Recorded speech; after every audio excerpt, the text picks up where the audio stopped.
Israel tengah kewalahan mengalahkan anggota Hamas di jalur Gaza.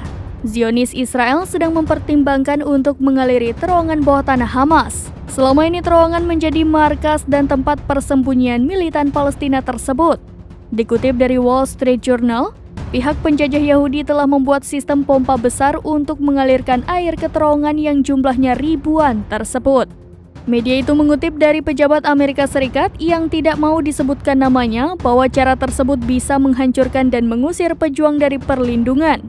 Dalam laporan tersebut, pasukan pertahanan Israel atau IDF telah membuat pompa air laut besar sepanjang sekitar 1,6 km di udara kamp pengungsi Al-Shati pada pertengahan November. Menurut laporan tersebut, IDF selesai merakit pompa air laut sebesar kira-kira 1 mil di utara kamp pengungsi Al-Shati sekitar pertengahan bulan lalu.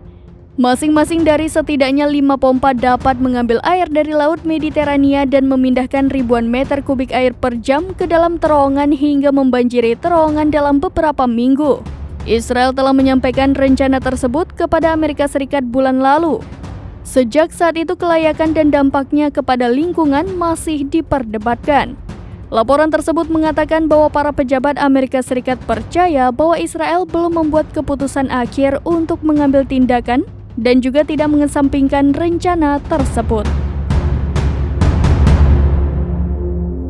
Download Tribun X sekarang, menghadirkan lokal menjadi Indonesia.